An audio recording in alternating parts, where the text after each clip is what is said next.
Okay, we'll call the committee the whole meeting for Monday, November 10th to order at 1 p.m. We are live streaming today's meeting. The way this is being done today is with camera over here. There's a microphone there. I'm going to ask everybody in the gallery and council of administration, if you're not speaking as part of the meeting, just to please stay quiet, because we don't have individual mics like we do upstairs. This is one mic that's going to pick up the whole room. Anything that's said is going to go live. So just know that. And on that note, I'll let Jody read the live streaming disclaimer for us. Yes, please note that council meetings, including this committee of the whole meeting, are streamed live and recorded on YouTube. Attendees acknowledge that in accordance with Section 20 sub 2 of the Access to Information Act and Section 4 sub C of the Protection of Privacy Act, names, addresses, and other details provided when speaking at a council meeting will be publicly shared. Should you have any questions related to the collection or disclosure of personal information, please contact the Legislative and Advisory Services Division for the Town of High River by sending an email to atip@highriver.ca. That's ATIPP@highriver.ca. Thanks, Jody. I'll ask for a motion to adopt today's agenda. For a motion from Councillor Cooey, the committee of the whole adopt the agenda for the committee of the whole meeting November 10th as presented. I'll give you that motion, Mayor Snodgrass. Okay. All in favor? Carried. Adoption of the previous meeting minutes. I'll ask for a motion from Councillor Burkwell that the committee of the whole adopt the minutes from the October 14th committee of the whole meeting as presented. I'll give you that motion. Okay. All in favor? Carried. 3 items on the agenda for today's committee of the whole. The first one, I'll ask Jordan to speak to the 2025 property tax auction sale.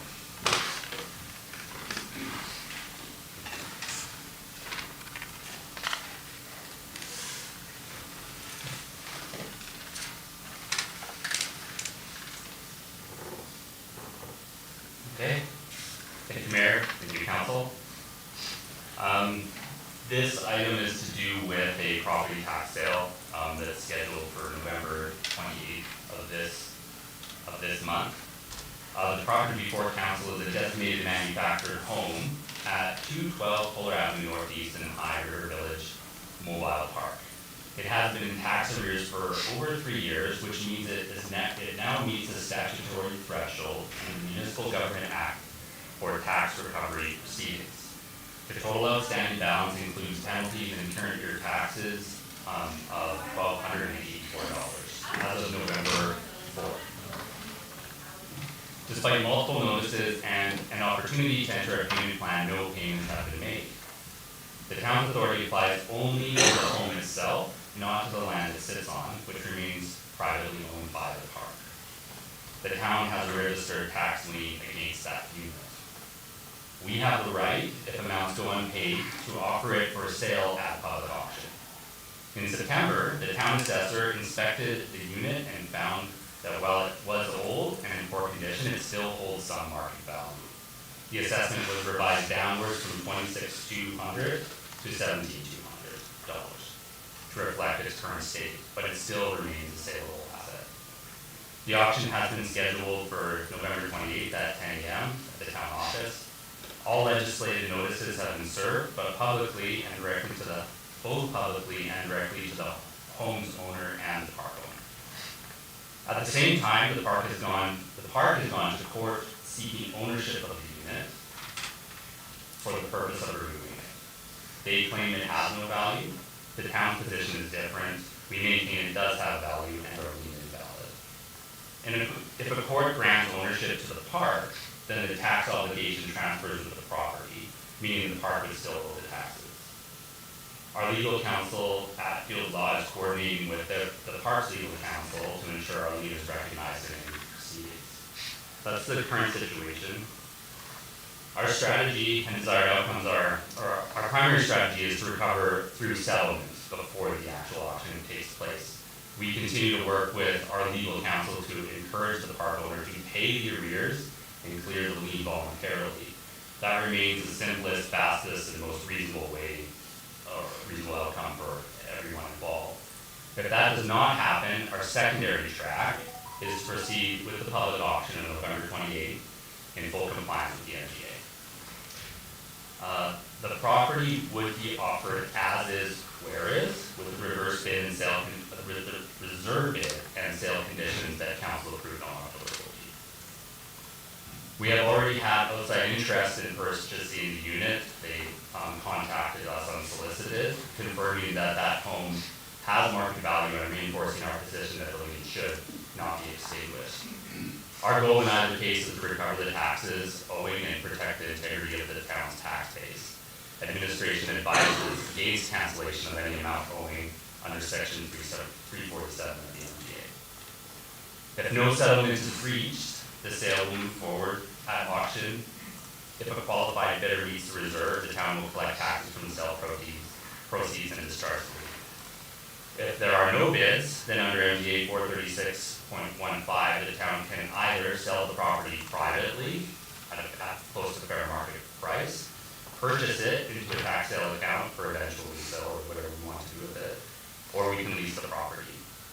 If we do take ownership, we may have to cover short-term pad rental and any maintenance until the resale at that point. But the home could still carry recoverable value. So in summary, we have met all legislative requirements. The home remains a valid taxable asset, and we are pursuing payment directly with the park to recover the arrears before auction, but are prepared to proceed to tax sale if necessary. Thank you. Thanks, Jordan. So the owner of this trailer has obviously walked away. We have no contact, can't get a hold of the person. Yeah, we've never been able to contact the person. And the park issued a court order eviction notice for them. So they're not on the premises right now. We don't know where they I are. don't know where they are. And we make no effort to contact us. Okay. If the park pays their arrears, who owns the trailer? Like, is it still a person that you can't contact? I think technically, they're trying to get a court order ownership transfer to them. That's my understanding of their goal. So if they just paid it out, that would likely move forward, but at that point it's kind of. But somebody would still be paying, supposedly be paying taxes on that Going. trailer park would go, or on that part of Bob would Yeah, so going forward, yes. Yeah, okay. What is the likelihood that I'm sorry, I just lost what you called it, that will be through the legal system before November 28th? They're trying to quarter ownership, is that what you called it? Yeah. I'm not sure. They were aiming for early October, but our legal counsel hasn't updated me on any progress in those proceedings. I asked for an update last week, but I haven't heard back as to if it's gone anywhere. So I really don't know. It sounded like it was early October, but I don't know if it actually went through or not. Thanks. So on our end, park owner can pay the $1,284, includes us, and then they can purchase the home too, and purchase the trailer as well, right? Purchase? I'm not sure. I think they're aiming to just take ownership of it. That's what they're aiming for through Yeah. the courts, or they could just purchase it from us through the auction we're doing, right? I guess technically, yeah. Okay. Continue on our path. That's what we can do. Just for an update. Okay. Any other questions for Jordan? Thanks, Jordan. Thank you. Okay, High Country Drive intersection, an infamous one. So just to be clear for everyone, this discussion today is meant to bring new council up to speed on the history of this thing, and for all of council to discuss the options as to what to do on this thing. There is no decision scheduled for this intersection today. Obviously, we're in committee of the whole. We do not make decisions in committee of the whole. But council does have the option to move this topic upstairs today if you wish, and add it to the agenda upstairs if you wish to make it, and if you're prepared and wish to make a decision today. You can do that. But for now, I asked Chris and everybody to set this up so that we can absolutely make sure that Vicki and Garth, our new counselors, and Kathy, just forget it here. 4-year gap that this thing fits into. Just to bring the 3 individuals new to this topic up to speed so that they can ask questions to Kaylee, who's been doing her damnedest to lead us through this mess, and she'll be here today. Okay, so good afternoon, Mayor and Council, thank you for having me. Today I have 2 images I want to show you just to kind of catch you up to speed as what we look at today at that particular intersection.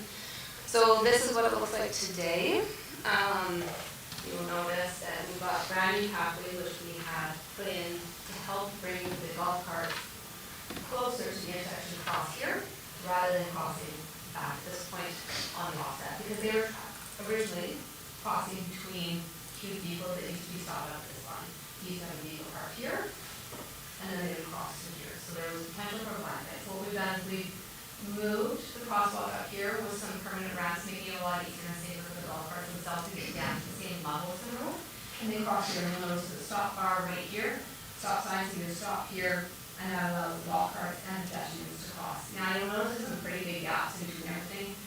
That's the nature of working with an existing built intersection where we're trying to just do some minor repairs to it without doing a full rebuild on it. And you'll notice that our TC curves, which are along here on the road, and that what that does, that tightens out the corners, it really guides the vehicles to the stop sign, isn't it having a stop sign in line, in sight view of the vehicle that's actually stopping that. And then one more image. And so this is kind of how you can see it from above. You'll notice you can actually get a good visual of how the vehicles navigate through here, size-wise, and size of the intersection. Again, we've got our rock which are our TCCs, and the temporary concrete curves. They are owned by municipalities, so we do deploy them in other scenarios throughout the town for similar traffic calming, whether it be mostly for crosswalks, not for corners, we're using it for this particular intersection as a whole. And you'll notice that they physically prevent any parking that takes place too close to the intersection, making sure we've got full sight lines. Because a little further up the road, you can't see it with this image, but the road does do a bit of curve. You don't notice being much of a curve, other than there's some pretty decent landscaping up there. It's pretty big size, and you've got the fence up there. So that's what we got today. So how did we get here? Well, this all started before, I think, we really brought it to council to start talking about was back in May 2022.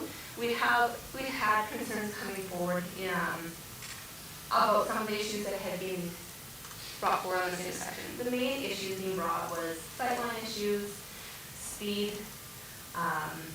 and whether or not people were using the same rule or logic about when a golf cart should or should not cross the road, when and where they should cross, and who had the right of way. Right now, the defining right of way here is that you stop at the stop sign. No matter what's in front of you in the intersection, you can't go through the intersection until it's clear. So it's just made it really clear as to where the right of way lies. Keeping in mind though that the golf cart doesn't have the right of way with the pedestrian. The pedestrian still has the right of way before the golf cart. So we started working on this. So back in June of 2022, we talked about a traffic calming pilot, and we were granted a budget of $35,000 to work on this pilot. We came back after getting the design completed, that we reviewed 2 designs, a reduced radius, which is what you see here, or a mini traffic roundabout. Also, going to be accomplished using the same thing, using the TCCs as well, just obviously placed orientated with a circle in the middle, moving the traffic around. Ultimately, council elected to go with the reduced radiuses. We ordered them up. There was going to be an increased cost for $15,000 we needed to buy all the additional signage and any of the safety markers that we ended up putting on top of the TCCs.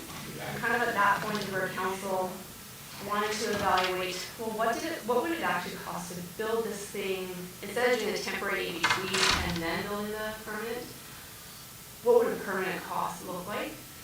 So we evaluated some of the permanent options, being the two options, but in a permanent scenario rather than the temporary scenario, being the roundabout or being the reduced radius. We ultimately went forward with the reduced radius layout in June of 2023.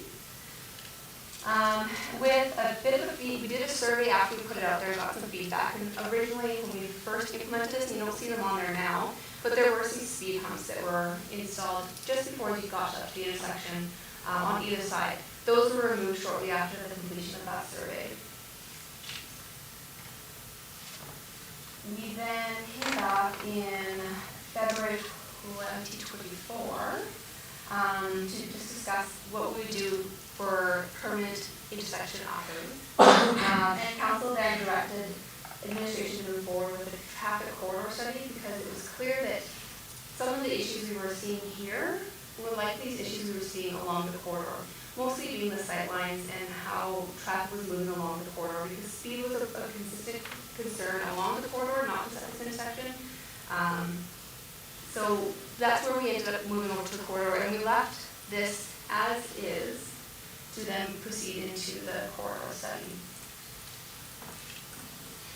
So then we got a capital budget for your corridor study and awarded it to ISL, and we have included this within our corridor study, specifically to continue to kind of get some of that feedback from the public on, if we look at the corridor study and we've identified some key issues along the corridor study, we've identified that the same similar key issues exist at this intersection, and providing some feedback to the an opportunity, I guess, to feedback at this specific intersection, because we've done some work on it already, and we've collected some feedback during some of our public engagements through phase 1 and phase 2. We specifically had a board of just this intersection, where ISL kind of evaluated and reviewed it. And while this intersection doesn't warrant a 4-lane stop sign, what we have done, right in the mind of the engineers, is that by putting the TCCs and bringing that stop sign into the sight line and narrowing the corridor, we've brought compliance to that stop sign, because that was the biggest concern, was compliance with the stop sign when there's often no traffic coming from these sections. So this would be the section north of the intersection, and this is the section south. So we don't have a lot of traffic actually traveling through north-south. The majority, 90% of our traffic actually travels east and west on this corridor. And so it becomes challenging to receive compliance at a stop sign here, the traffic traveling through, when the opposite city traffic is sitting here. So we get a lot more of that roll or driving through the stop sign. However, by pinching it down and making it a little bit narrower, a narrow road naturally will make drivers slow down, because you're a little bit more aware of your surroundings and you're kind of aiming for a smaller opening. And it just brought more attention to the stop sign, so that it was right in the line of the driver rather than off the side of the sidewalk, and not blocked by any potential vehicles that are parked along the intersection up to the intersection. So that's where we are at today. And I'd be more than happy to answer any questions. Perfect. Thanks, David. So let's open it up for questions for council members.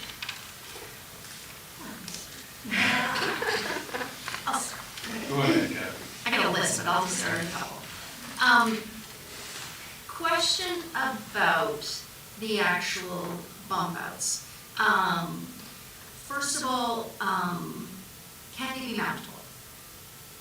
I know, did some observation of different bump outs around town. Most of them are curved. I know one of the concerns is in particular people turning to the west, if they have a trailer or something, a longer vehicle. So curious if they can be mountable in this sort of a setting. Also curious of the radius, or not the radius, the distance between them. Took my trusty tape measure out, and currently right now when you go between the two yellow concrete barriers, it's smaller than the one here at McLeod Trail. So I'm just curious, is there a standard, or is it that size because of the size of the intersection? Let's talk about the bump outs for a minute. Just curious about that. And also your opinion, engineer-wise, to only have the bump outs going east-west, not north-south. Sorry. Can I ask what you mean by mountable? Mountable is like what you see around the traffic circuit, rolled curbs where vehicles can easily roll over them without any damage. Oh, Like what you see on the inside of the traffic circle. It's not that hard, 90. Yeah.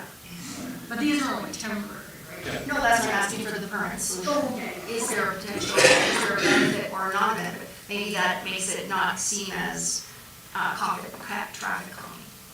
Okay, so can they be mountable? So if you were to, in temporary, unfortunately, we just can't make something that you can move around without it becoming fragile. So in a temporary scenario, they are just a 90, that's just standard. Standard practice for curbs at an intersection is that they aren't often mountable because you often also have a pedestrian standing there, and so you want to discourage a vehicle or anything from actually mounting onto the curb because often your pedestrian is waiting there to cross. So by standard, we usually have the roll curbs kind of further down as you get along. People parking in the areas where they're parking, so when they're parking, they're not getting a 90. Or we often have a lot of driveways, whereas even further down, we have a lot of driveways, so there's just consistent roll curb down here versus here in standard in the corner. Can it be mountable? It can be. It's not standard practice, but it can be. Question about the size. The size that we used when we determined that we did sweep pass for this was our biggest fire truck. To ensure our biggest fire truck can get through here, understanding that a fire truck it's allowed all of the road. It can cross the center line and it can be in all of the road. The standard practice for designing an intersection for size-wise is what vehicles you want to see getting through there all the time, and what vehicles do we need to make allowances so that they can still get through there, but maybe are waiting for traffic to be clear to get through, maybe having a little bit of a longer delay on that vehicle. And so we've looked at the different sizes, and there's two ways you can tackle it. The bigger the vehicle, the bigger the intersection, the smaller the vehicle, the smaller the intersection. The smaller the intersection, you can still navigate it with the bigger vehicles, it's just you might need a little bit of a slower pace than the average vehicle, and like I said, a little bit more delay. Typically, we would, originally we had done this for, I think it's a bus, would be able to go in and around and sweep through there. Again, it's on that slower pace, and often just the comfort of driving these bigger vehicles. You don't necessarily drive 24/7, like we drive our passenger vehicles a lot more frequently, so we're a lot more comfortable in them. So it does accommodate for the bigger vehicles, it's just, it's at a much slower pace, and comfort level comes down to how you can navigate through that intersection. The standard width of a driving lane is 3.2 meters for traveling on traffic, on these roads, and so, going straight through would be a lot easier than turning, absolutely.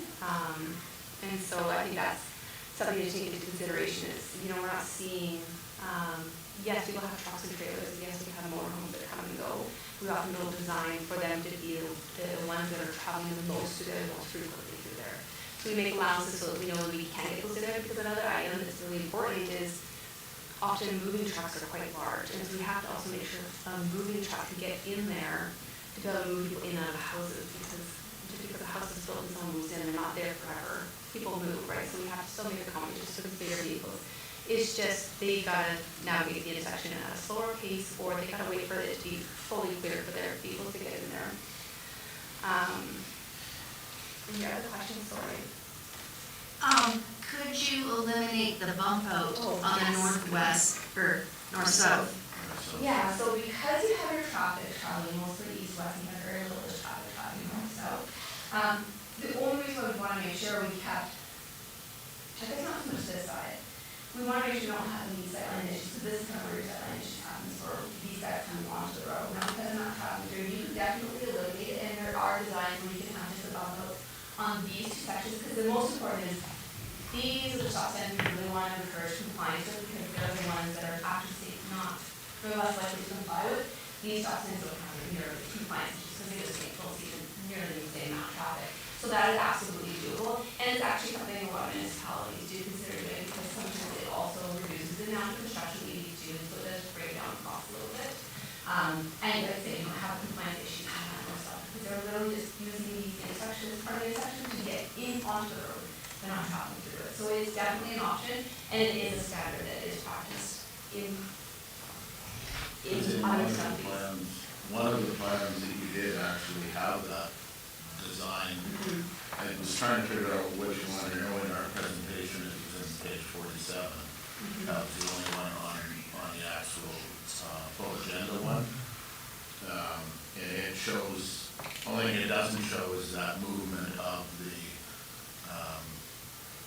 traffic, or of the golf cart one in that particular.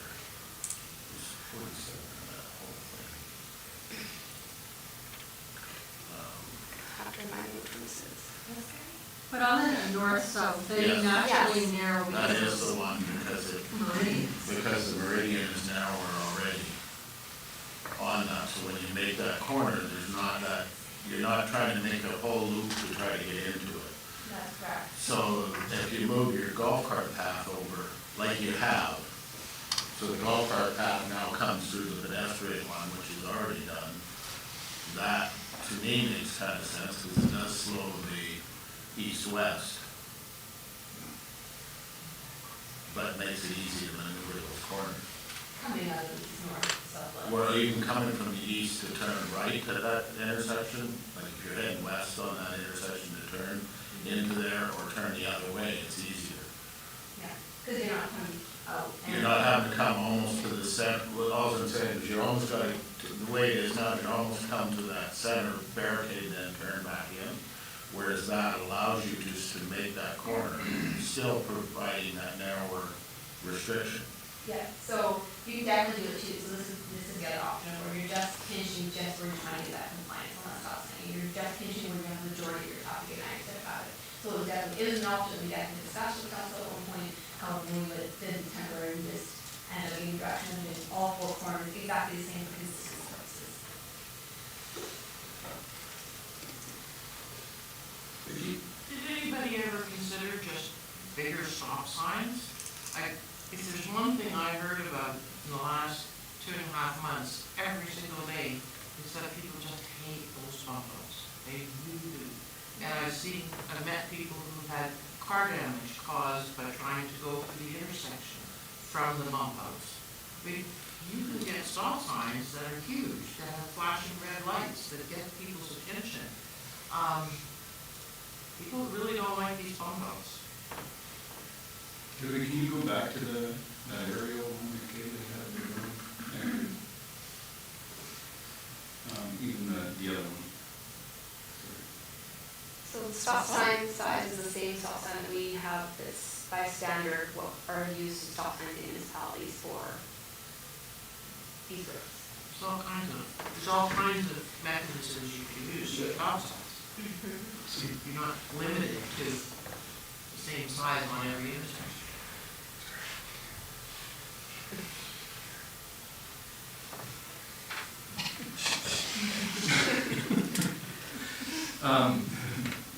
With what Vicky's talking about,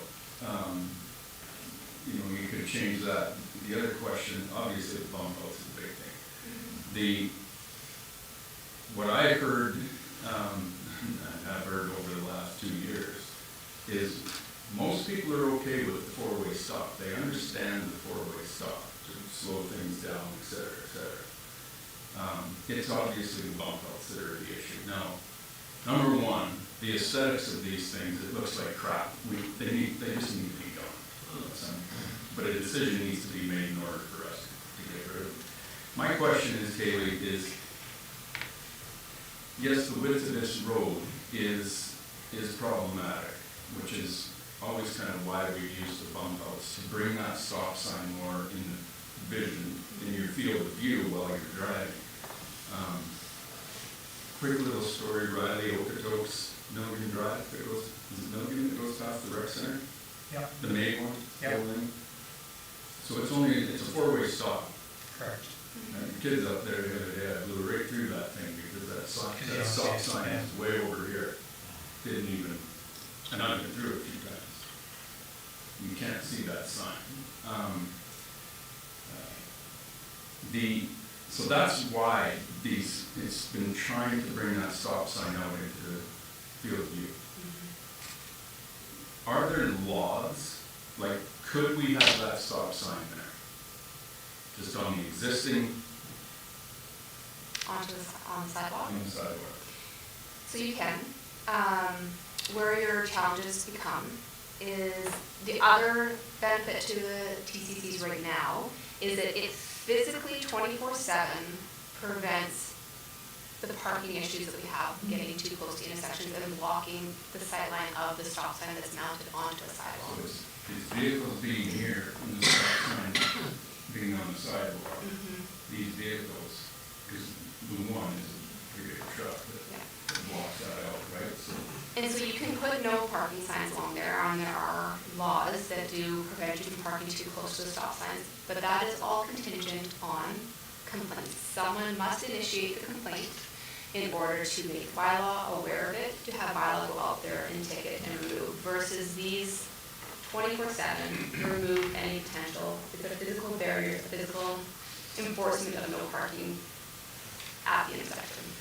Okay, but just to add too, we have to remember the stop sign is not warranted. That's correct. So when you go out there, you run your numbers and it's not warranted. So when you are using an unwarranted stop sign, you have,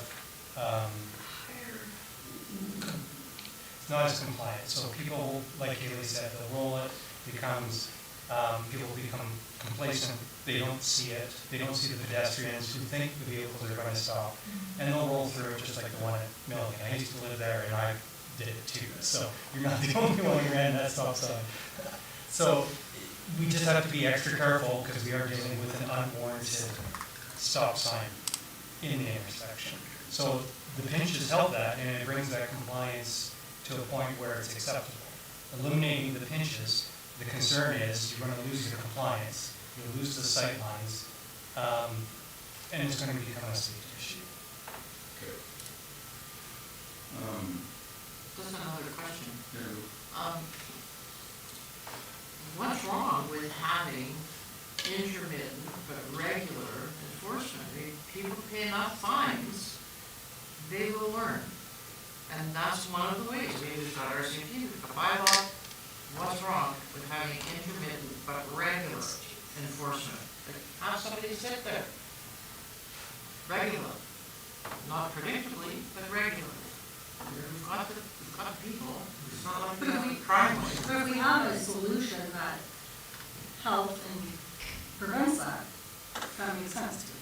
Rather than, we're just gonna find everybody goes through, so then all of a sudden we have the community who's pissed off because now they've been fined because we did not have a solution for the intersection that made sense.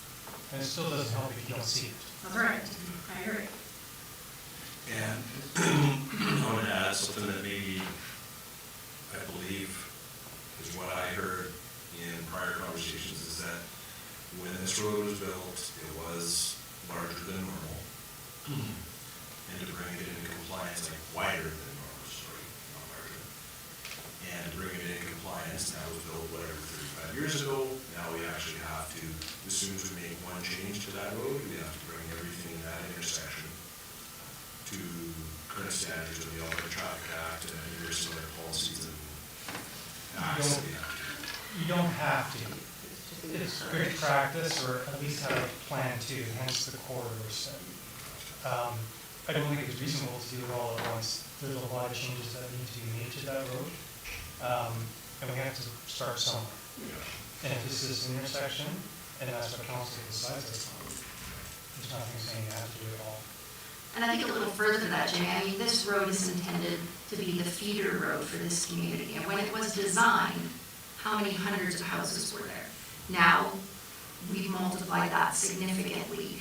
And there weren't things back then, 35 years, like traffic calming concerns. There wasn't as much pedestrian traffic. So I think having to look at the whole thing, these are things that are going to happen on major roads like that when your traffic numbers increase and your pedestrians increase. And I think it's just a reality of what you're going to have to deal with in neighborhoods like this. And going forward, new neighborhoods are going to include some of these things right out of the get-go.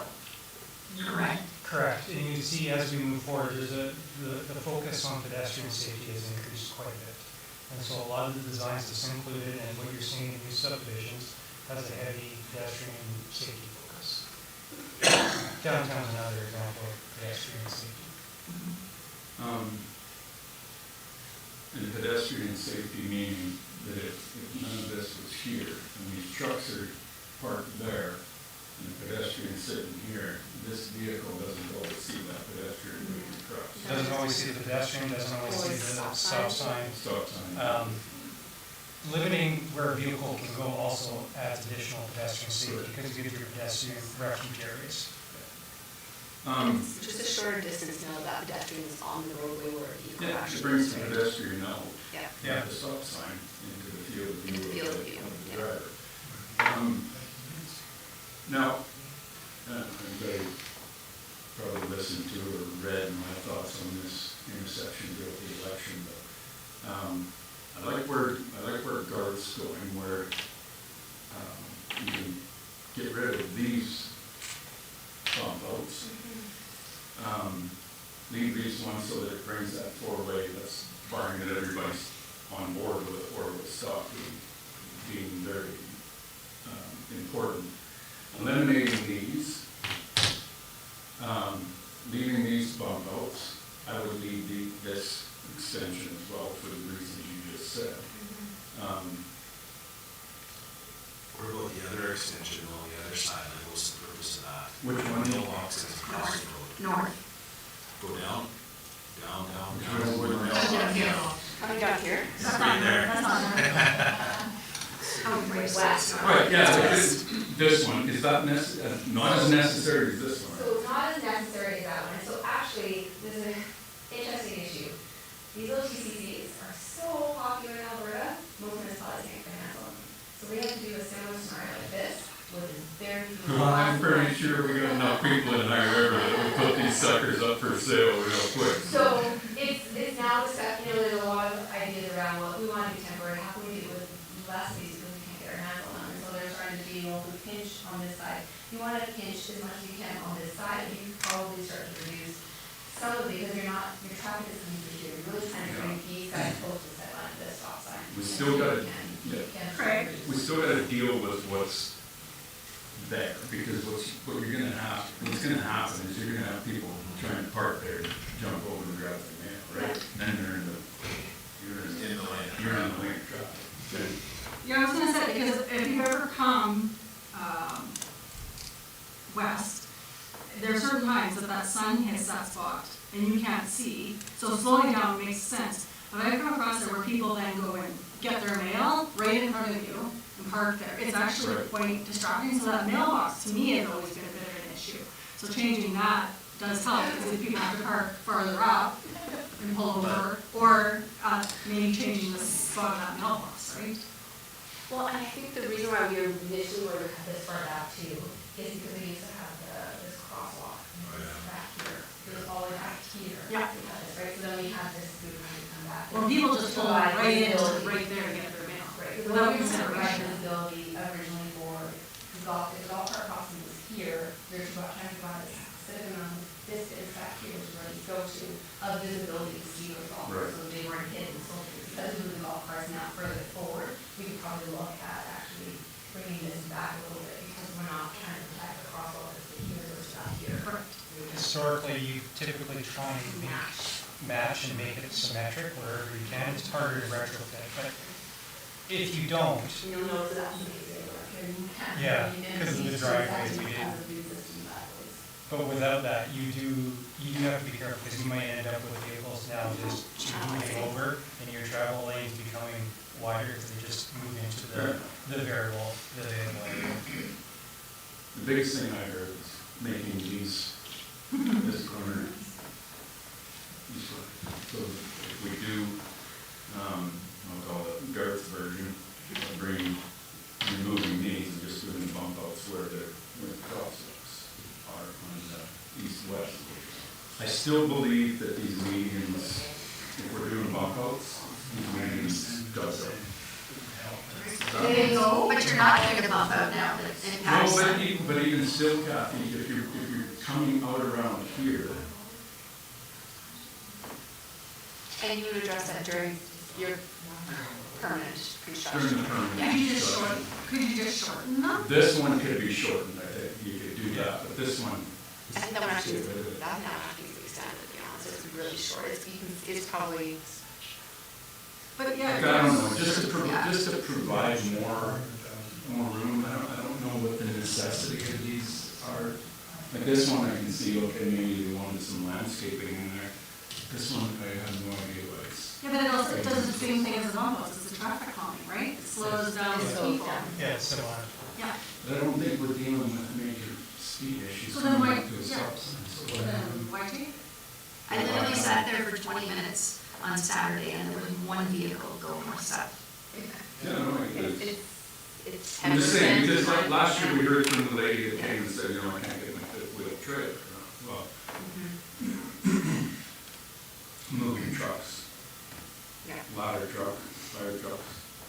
It's all, they're all, Okay. are they necessary pinch points, is what I'm asking, or could we open it up a little bit there? Come winter time, how are you gonna keep ice and snow off of those strips and between the pinch point? I mean, that just looks like a winter, lawsuit to me. But this is every intersection in High River. Yeah, you don't have No, that specific intersection, with those bump outs and those spaces, that looks like a winter lawsuit to me.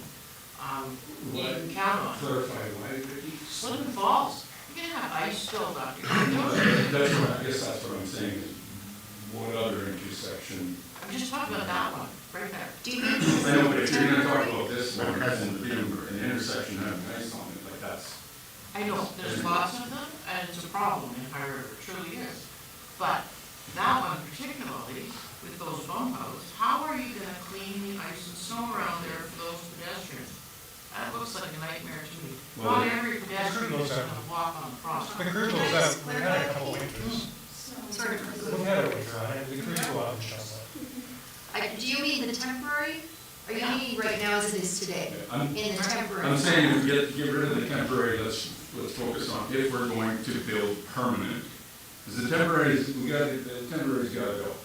It's just, we're past that, we gotta make a decision. These things, they just suck. They look like crap, you hit them and, yeah, there's damage that will happen, so. But they did serve a purpose. Absolutely, they serve the purpose, I'm not saying, a little long for the purpose, but anyways, we're here today. But if you get the permanent bump outs built properly, brings the stop sign out, roll the curbs, I just believe that, just roll the curbs. I don't know, I'm in favor of getting rid of that and peeling this back, but. Only one other that they suggested was to paint the, sort of your center line as well, to sort of right where they were supposed to be. And I don't know how big of an issue that was, but I did hear that as well. And it's a common one we actually hear throughout the entire town of High River, because we only paint our center line on 12th Avenue, Center Street. We don't paint them on our side roads. It's kind of weird to say people don't know where to I don't go. know, it's just I know, like that. yeah. You got a driver's license, I'm hoping you. You know which side of the road to. Just I'm crossing gonna my move if fingers. somebody's on my side of the road. And you got a bigger issue, you can't figure out that road you're on. I don't know, we got some time. Mr. Brander, you got any questions after our, I don't need your big presentation or anything, we don't have time for that maybe, but from the, I asked you, you know, listening to the conversation you I have had. a question about the stop sign going east, and the one you're talking about, and you say that it's not really, what's the term you use, Roddy, not really warranted? Not warranted.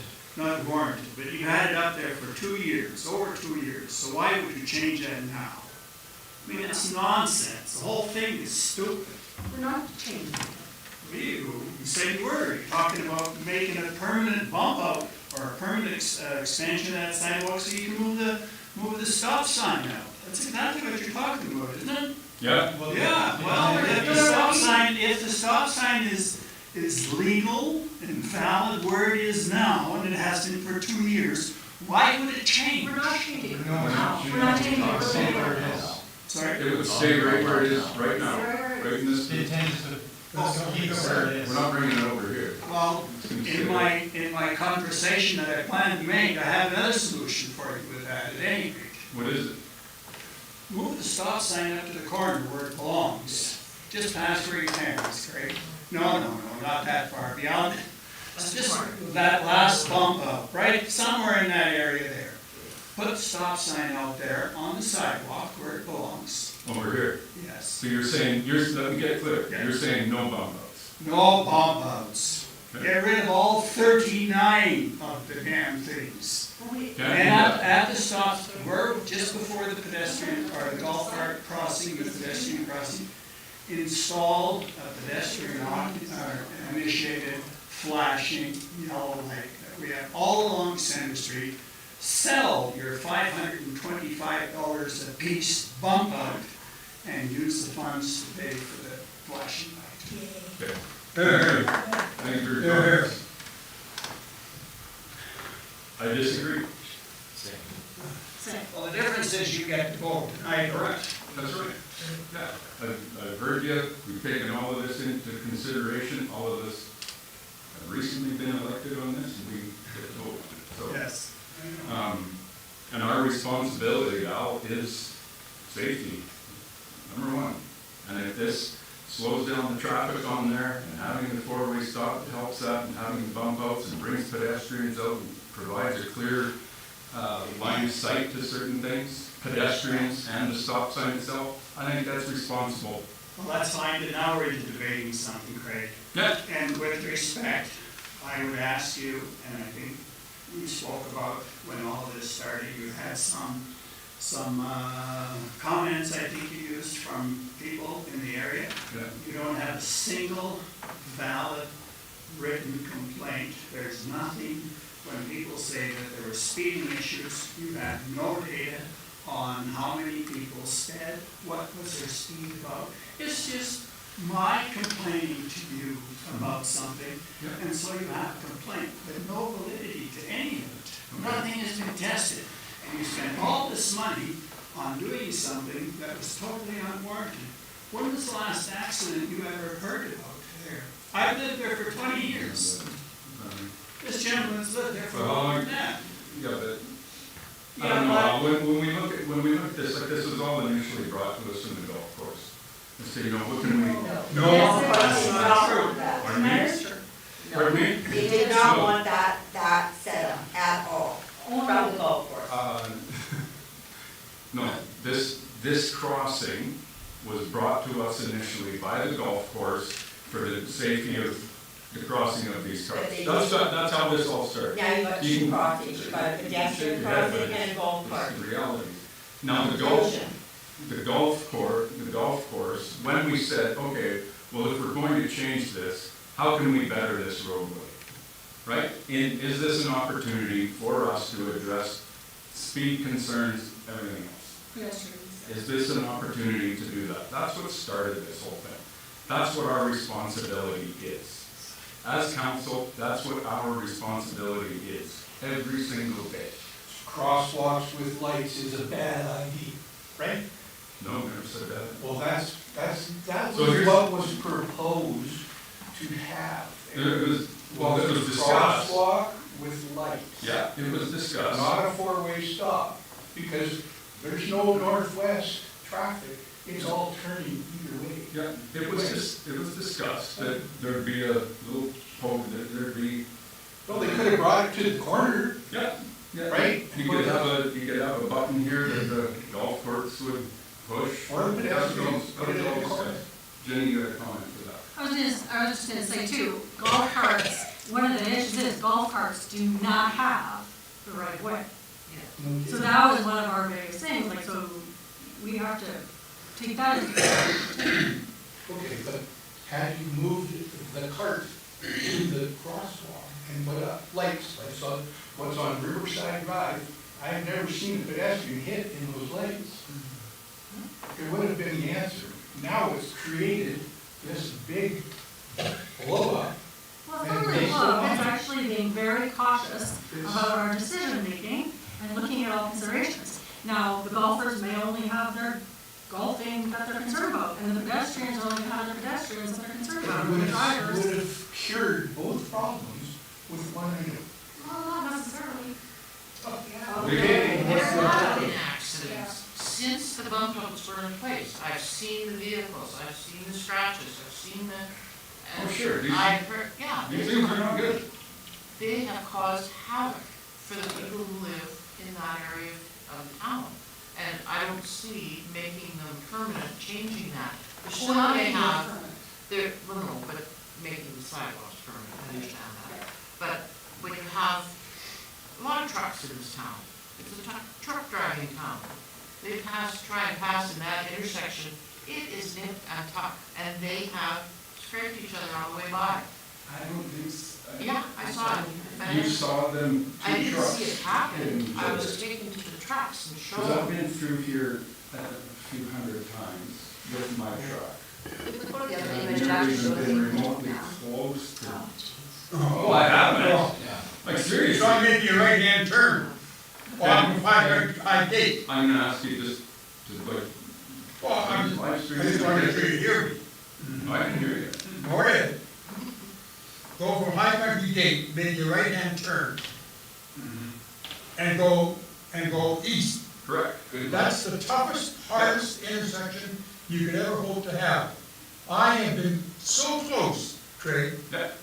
to having an accident because of those bump outs. Couldn't agree more, Ken. Pardon? I couldn't agree more.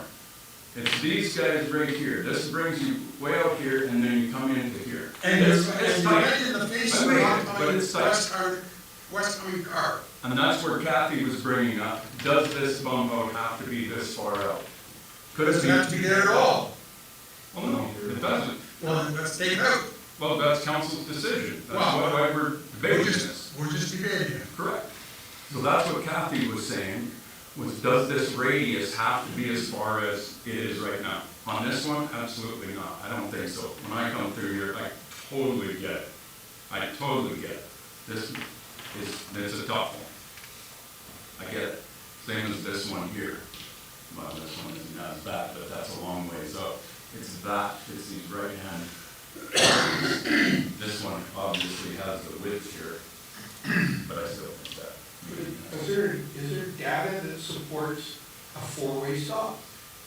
'Cause Is there's there no- data? There's no northwest traffic, No. so why a four-way stop? Go ahead, Dave. Well, and that's what she was saying, is that because the traffic is mostly east-west, the two-way stop is more preferable in that aspect, but the four-way stop has worked, and according to all the surveys we've done, people actually do not mind the four-way stop. I guess that's what I heard throughout, like, I get where you guys are at, okay, but, during the campaign, what I heard was that don't mind the four-way stop, the bump outs are brutal, the temporaries are brutal. Yeah. That's what I heard. And I'm hearing you today, sir, saying, why have them at all? Well, And we could have a flashing.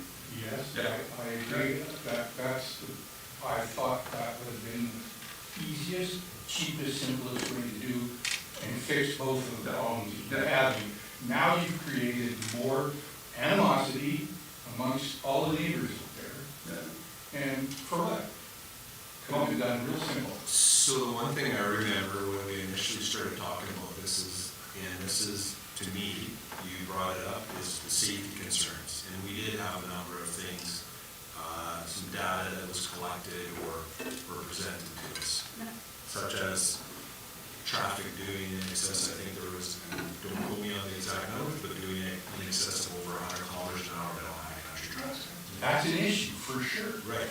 This helps that issue. It doesn't take away or make it better for them to speed. It actually helps them slow down a bit. Okay, so with that thinking, then your Just one plan is second, to sir. Just one to second, go sir. down You the can- whole street with the Sir, same. I just want to finish what I want to say, and then you can comment on it. I'm open to that. I want to hear what you have to say. But you also have to be Okay. open to what I have to say. Go ahead. The other piece is where the mailboxes were down by the golf course that we talked about earlier, is that there was school buses. There was two, I believe, and I again, don't quote me on the exact number, but I believe it was 2 near misses with kids getting dropped off or picked up. This bump out helps them for a number of different reasons. The other piece is we actually have to make a decision not based on what everybody's trying to, it's too tight here. Yeah, we have to accommodate those things, but we actually have to think about safety, because if we don't think about safety, then we're not doing our job. That, to me, is the number one piece here that we need to think about, is the safety of it. Can we augment it and change things? For sure. Nothing's written in stone here. This is a debate. Can I come?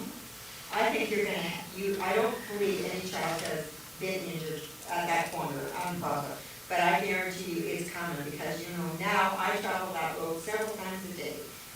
And I think other people would agree, it makes it so confusing. You've got the stop sign way back now, before where the golf carts cross.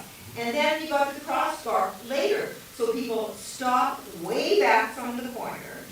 And then they don't know, well, am I supposed to stop again, or what? Because the normal procedure is you stop at a corner, correct? So now, but people have stopped way back from the corner, and so then they think, okay, am I free to go now? Like, is it good to go, or what? Well, there's a pedestrian there, and you gotta wait. Well, but they may not see, because you've got the normal thing, I stopped at the stop sign, I do whatever, I perceive. And it's where you could have just had everything, golf cart, pedestrians, flashing lights, all at the normal corner. It would have been one normal place for out-of-town people, they come in, they're, the normal thing in traffic is you stop at a corner which has a stop sign. Could have had the flashing light as well, if you want to put and it would have been solved. No bump outs anyway, like, to make your streets narrower, especially with bigger vehicles, and especially in winters or whatever, that's not a safety thing, that's the opposite. It's a huge thing. It's a huge safety thing. It's the whole thing with downtown High River and why we did it. The traffic, okay, I know it'll be debated till the day I die, that's for damn sure, but, narrowing streets slows down traffic. It's been proven But this is 1,000 times. supposed to be a major commute road for. Should, but it's in the middle of a residential area. It's not 498 You're High already River. slowed by the stop sign. Now, the piece I can definitely agree with you, and I've got a question for Kaylee, is this separation between these two. Can they both be at one? Because she's absolutely right. When you come up here, it's like, do I stop again? Like it is, Yeah. it's absolutely 100% valid. I completely agree. It is definitely an issue. Our challenge just, if we were building this, we would have had this a lot closer, but when we have the existing catch basins we're trying to build these new maps to accommodate, we get kind of bound by some of our existing features that we can't work around. So that's why we're very segmented. In a permanent situation, having these two crosswalks would be maybe. Why can't they be on top of each other? Why can't this one? Why can't they have each other? Why can't they be?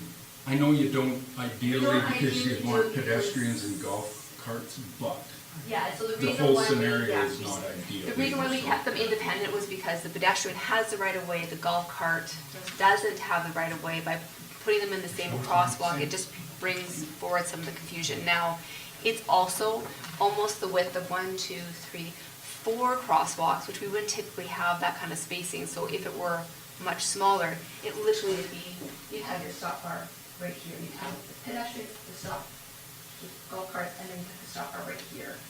Do that again, sorry, It'd be Kaylee? it'd be this much smaller, but because we're working with the existing catch basins and some of the existing features in the road, we couldn't build anything any closer without doing much more in-depth construction. So we're just bound by the fact that we're trying to do this in a temporary situation. This isn't how it would be actually built in permanently.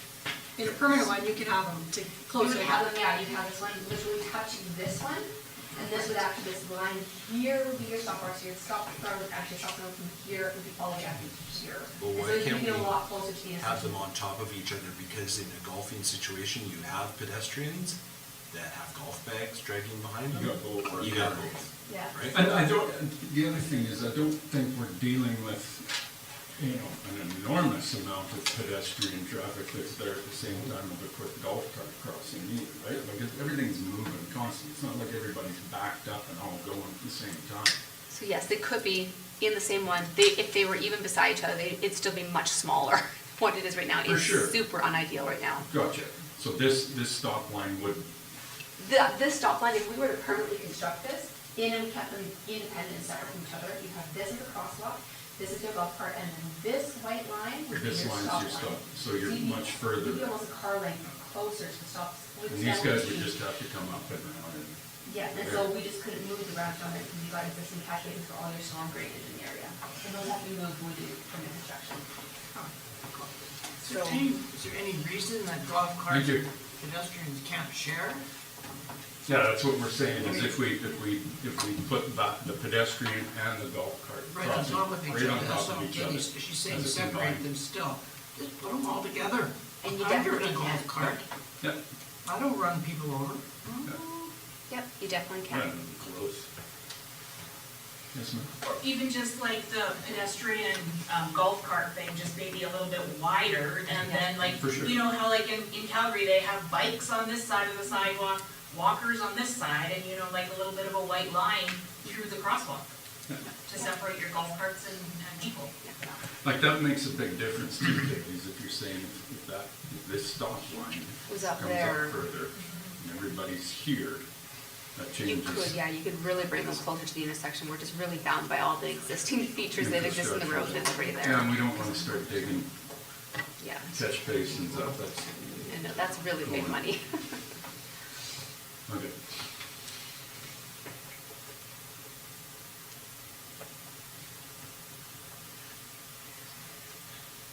Just because I wasn't part of the conversation, I'm just gonna ask just for clarification on the flashing light idea.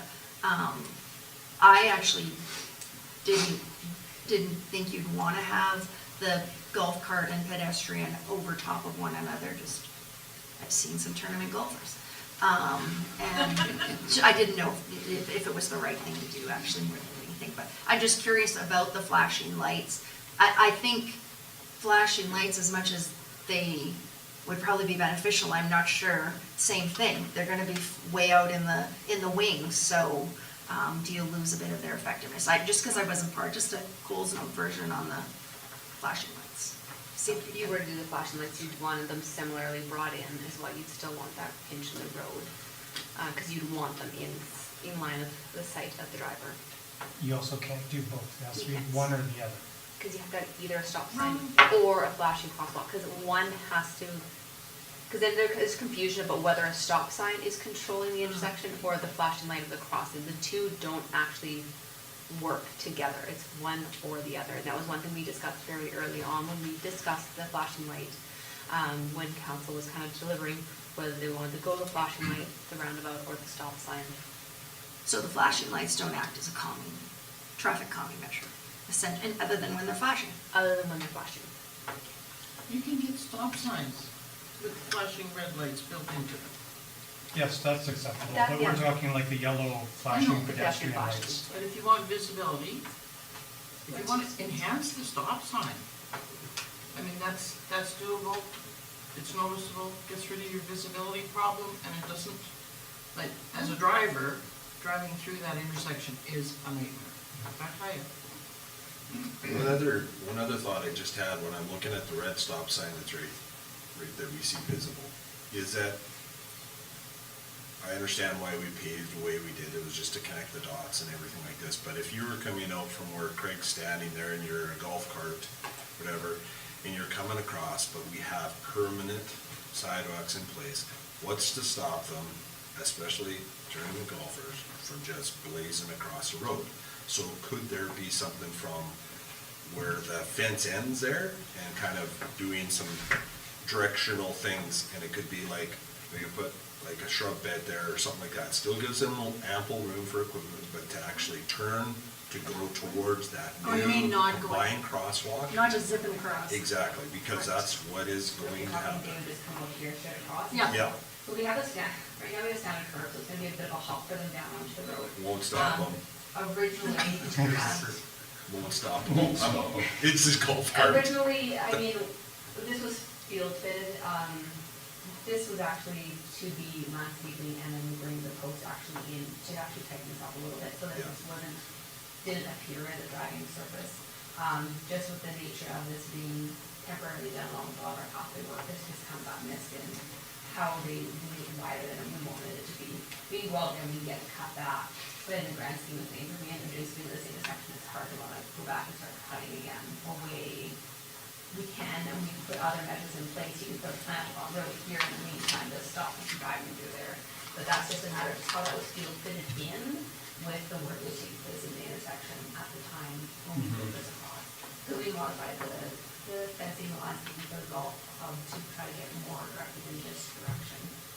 So we tried to illuminate some of our remedial work in there as well. Yeah. Use a Bruce mask and run the world. I think right now too, with having the stencil of the golf cart is a great visual. For the, because let's be honest, a lot of the people playing in Highwood are not Highwood members. You know, we have lots of tournament play, and so I think we need to make it simple. It is a unique intersection because of the use from the golf carts. And so I think we need to, we need to make it as clear as possible. Because I know last summer I blew through there and didn't know which way I was supposed to be going.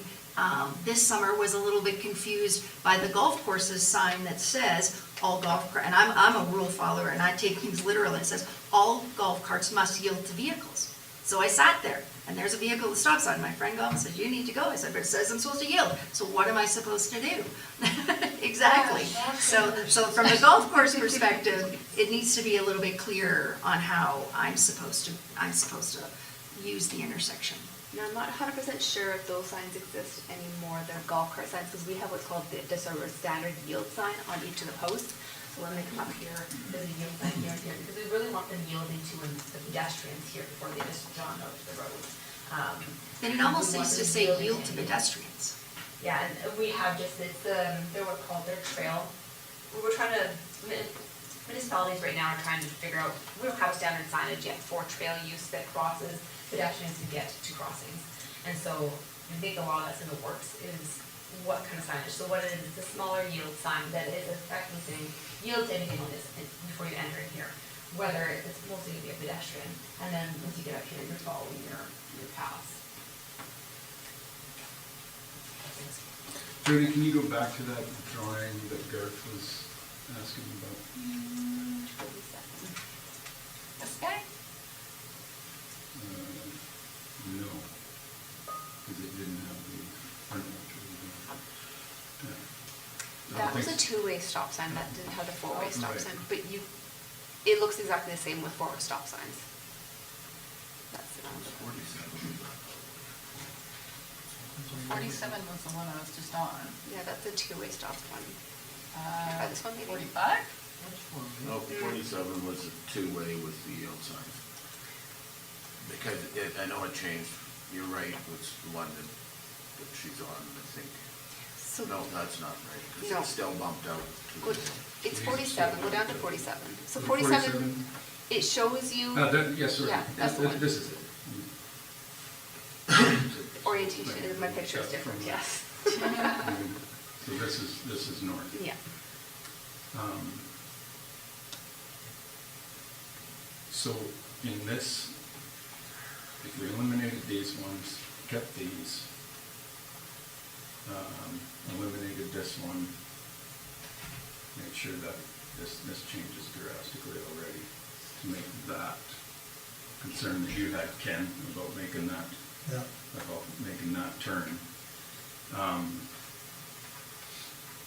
Just make some compromise here between all of us. And then these two crosswalks would be together here. You can put them together, yeah. Let's put them together here. not making a whole decision. What I want is a drawing that shows for next meeting exactly what this would look like, so that everybody's clear and where the actual stop line would be. Just I have a question of why the crosswalks are so far back from the turns. And the reason I ask that is if you are turning left into that field, you don't have a good visual of somebody who's going north on that crosswalk. So you're absolutely right, Vicki. That's the major issue, is the location of that golf cart crossing. When this whole development was done, that's what's kind of the issue, because you've got that there, this there, and then you put a stop sign here, and you stop here, and are you supposed to stop in the middle there or not? So that's why we're saying layer the two on top of each other, so there's one stop line, it's real clear. If there's a pedestrian or a golf cart there, you wait for it. Even the pedestrian crosswalks, and it reminds me of one I saw at the roundabout in the Hamptons. You go around the roundabout and you go all the way around the curve before all of a sudden you see a pedestrian crosswalk, and that's dangerous. Yeah. And this is reminding me of that, because the crosswalks, at least on the east-west line, if I'm looking at it right, seem to be so far back from the corner that if you're making, those ones. They're two independent, yeah, so actually what we have been doing out there is the two independent, we've been actually taking them off the corner so that Is that? everything full. I mean, So this is not quite really representing, I think what I'm That's a hearing sightline is that you guys want crosswalk here and here, so that it shares this entrance, and then it does bring everything closer to the intersection. So, as because these do take a step back and we have two independent crosswalks. Correct. Yeah, so what we're doing is what we're doing actually, is that we are actually doing that, we're actually taking this one and across this, and then you're gonna stop right here, we have the two golf carts and pedestrians in this cross space. And then you stop right here, and the cars are going to just almost 8 years closer to you. So I can make sure that we make some notes in the document, and these two individuals do it together out of the one. And that's on Or that brings it all four, you would do the same on all four, if you want consistency at the intersection. Okay. Thank you. I think the only thing we'll have to consider when we look at this one is driving the golf carts up to that intersection and back, to eliminate what you said, that was blowing across. So I just think there'll need to be some consideration for that. Nice tree. So Oh, but there'd be a you said- sightline issue. What you said earlier, when you said you were driving that cart, you were there, you didn't know which way to yield? That little button with the lights it would have stopped the car, and you would have gone across. Other than the yield sign is also for the pedestrians, so I don't get to the flashing sights until I'm already across the sidewalk. So you still have the pedestrian issue, right? It's an easy So- cure for that, though. What's that, Al? Well, just put an extension back farther. The golfers can sit in the golf cart and push a button farther back on and just be wired to the same flashing red light. It's not any different than having a button right on the power pole. Yeah, and the concern with the flashing light, the concern did come from the golf course, that they were concerned, will the golf carts push the button? That was one thing that was brought up. And if you put it back here, Al, it reduces that drastically, because if there's a button, they're looking for it up here, right? Now, could you have both? You could have both places, for sure. But, you're hitting a button here, the lights are flashing here, and there's a vehicle coming here, and they don't see anything there, it's just that gets a little bit dicey, so. Anything else? Just you could ask the golf course to put up some C-train gates, so that they have to actually open a gate to get through. Well, we talked about tunneling underneath. We talked about bridge over top. What about having RFIs on the golf carts? What's an RFI? Yeah. What is an RFI? It's a device that goes on every golf cart or every bag, and as you approach the lights, they start to flash. And they're inexpensive. So Yeah. it's not like go to the golf course then. Pardon? The golf course should do that, that sounds like a great idea. Have we approached the golf course on that idea? A golf course never had a problem. They did, they came to council, and you can go back and look in the, Yeah, they were here a few times, and they've been involved in this discussion from day one. Well, the only damage I ever saw of golf carts is when you were trying to come across the road, and you have these, then you have the cement blocks, and they were trying to negotiate the turn so they could get back onto the hole number 3. we're not worried about the damage on the golf course, we're worried about what's legal and what's safe, all right? We're not worried about the golf cart. To me, I think we've got two issues. One, the bump outs. The other thing is the crosswalk. Those are the two issues on the floor. Yep, I absolutely. think. Yeah, Absolutely. And I would suggest that perhaps council should look at doing one motion for one thing and another motion for something else. no, I think it all encompasses the design. It does, but, you know, you're talking about the bump outs and you're talking about crossing for the golf carts. That's two issues. It's two It things. could be, yeah, it definitely could be. I don't see it that way, Ken, but I see it as a decision on the new design of everything, because everything has to work together when you do these things.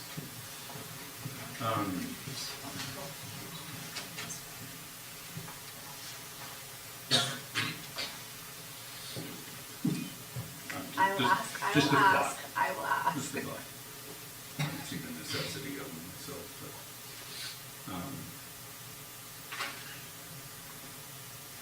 got a plan? So, to be clear, you're looking for a drawing, essentially taking that, but updating it so that the golf course and pedestrian crossings are together. We're not gonna have them independent the way they are, so they can bring them closer to the intersection. We'll stick with four-way. We'll look at only having a reduced radiuses on the east-west to bring the stop signs into sight line, but not on the north-south because we don't have the same amount of traffic. We're going to take a look at the median on the north and south legs. We're going to take a look at more defined golf course access into the right-of-way. And you want this all for next meeting? Is that next meeting, at second meeting in November or first meeting in December?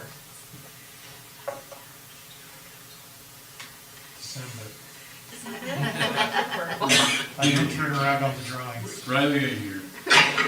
First December meeting? That's fine. Okay. Yeah. Did I capture it all? Think so. Okay.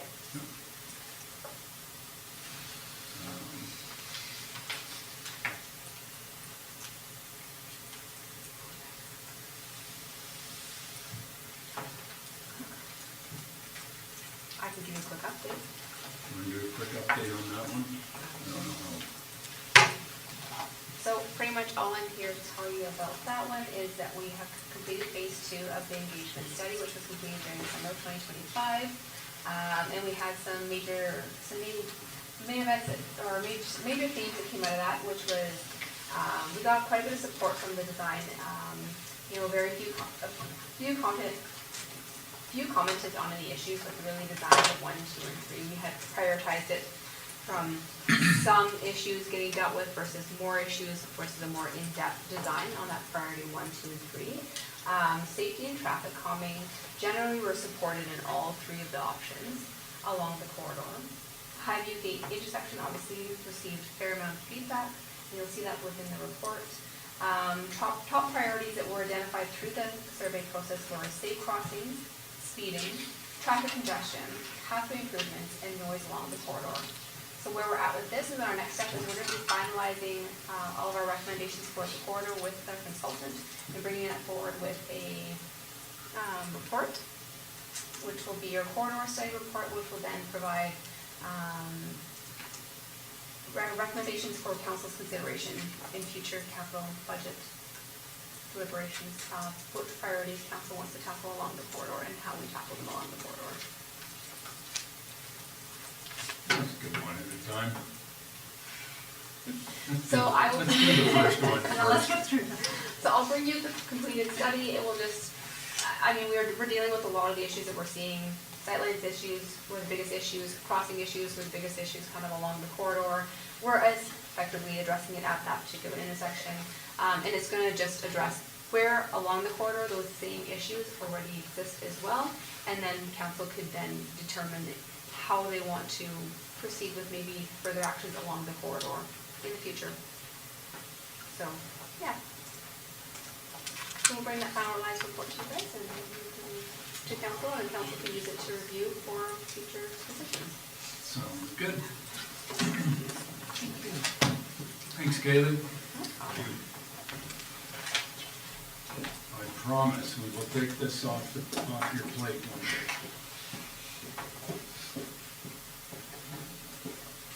Okay. Q&A, council to administration. Wide open. Vicki? I'm just gonna follow up on that, roundabout on Second Street, going to Hamptons. Yep. I know it's a retrofit, I understand that, but it's almost not, it's almost a straight through on the east-west.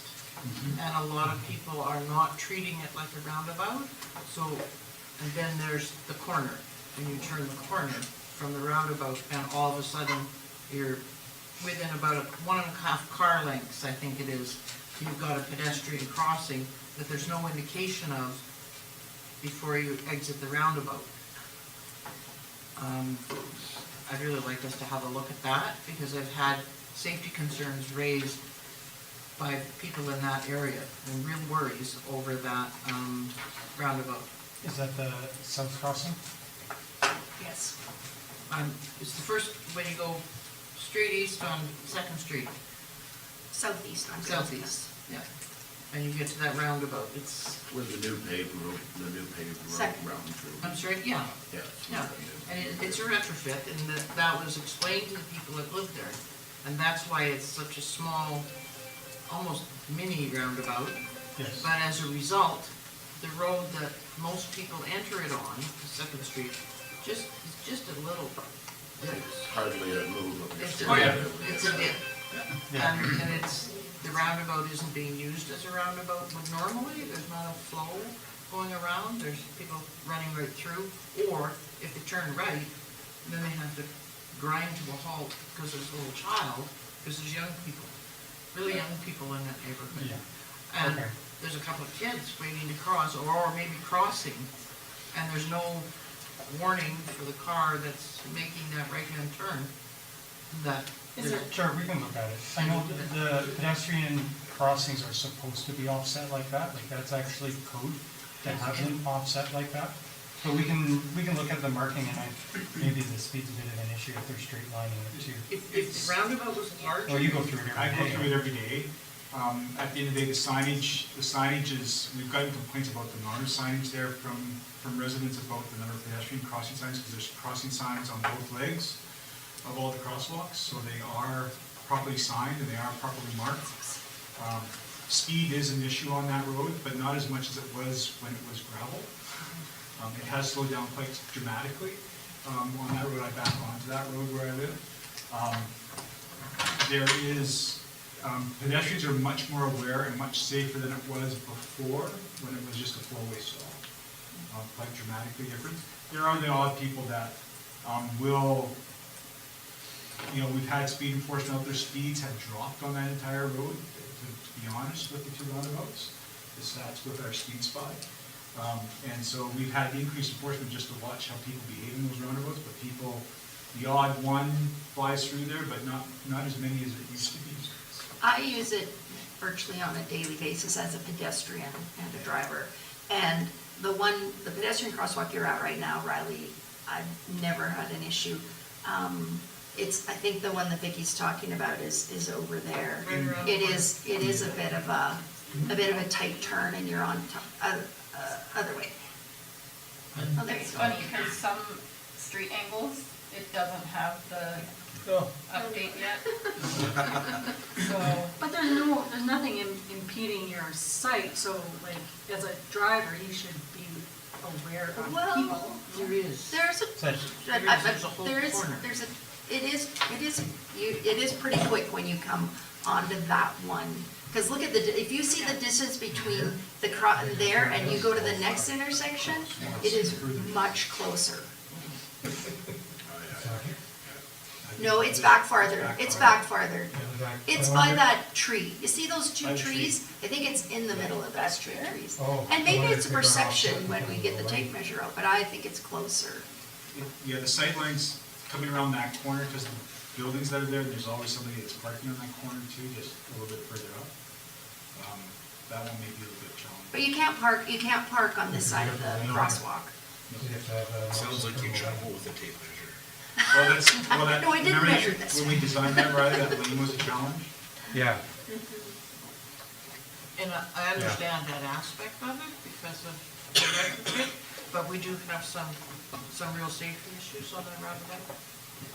That's what I'm told, and I've seen little kids using that crosswalk. It's kind of risky. Anyway, that was my question. You think there are kids coming from school going over, is that the Hamptons on that side? Yep. And that's, it's because these roundabouts don't stop vehicles, it's the intention of them is to keep the flow of traffic going. You know, you see the same thing on 12th Avenue, at Hitching Post. Like it's a little daunting when I take the kids, and go from Hitching Post across to the south. You want to make damn sure that those vehicles, because often they're flying on 12 and they're not paying attention when they come into that roundabout. But like somebody said, it's kind of the responsibility of you as a driver to be aware that you're going into an intersection right now, which is pretty obvious with any thing on the location of them. Of course, we have code issues, but we do have some discretionary control over that as well. So. Well, I know in a few places, going to, like, kids that were going to and from school, you know, with having people raise their concerns in those areas, flashing lights were put in by, the Circle K and stuff, right? Right. So maybe if there is some issues they're having, the community members start putting in those concerns will help maybe bring forward something like that. Anything else, Council Admin? No, question, well, it is a question. It was a question posed to me, and I really just want to ask it because I want to see the response. Was it if you wanted to reduce traffic flow on High Country, to increase the speed on Cold Trail? Say that again? If a concern was reducing traffic on High Country Drive, to increase the speed on Cold Trail, and that would drive more people to use Cold Trail. Now, Cold Trail is probably not the safest corner to be increasing No, speed. I don't know if you want So, to I'm increase just speed on asking. that one. People are already speeding. There would be, yeah, probably concerns over noise, and I don't know if it would handle much more speed. It's not in the best of shape. No, you're right. Yeah. No, And that corner is not, I mean, it's an old county standard, so. It's a pretty tight corner, yeah. Had to ask. But, I don't know. I like to see. One of the big issues with High Country Drive is the amount of traffic that's been directed onto High Country Drive. Unfortunately, what I see as a missed opportunity is that there was a proposal that Center Street veer off and kind of goes through, rather than turning, which way am I here? Rather than turning left at Tim Hortons and onto High Country Drive and everybody goes through there, that road is to go straight through and hook up with Cold Trail and get traffic up to the west, into the far west developments, straight through Cold Trail. Unfortunately, that decision was changed with council at the time and made that going around from what, the reason why it was said is because people in Polo Park complained. Few of them came to a council meeting, and so that's why they said, no, okay, we won't do that. We'll go the other way. So that has created one of a big issue with High Country Drive and the amount of traffic that's on it today. Is that decision. With respect, it's only gonna get worse with the developments that are planned.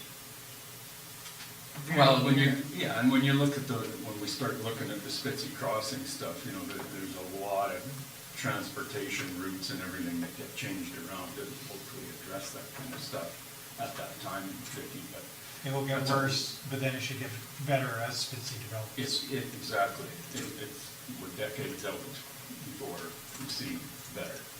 I'm actually thinking of the development that was just discussed at the last Oh, yeah, for sure. committee. Yeah, there you go. We're putting a lot of, Yeah, and don't on worry the about- other side, we're putting a lot of people on either side of that intersection. Yeah, don't worry about Spitzy. And that's gonna be huge. Yeah, very good point. Anything else? All good?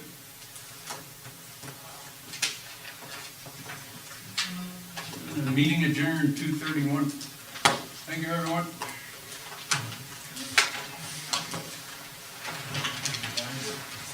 Restriction.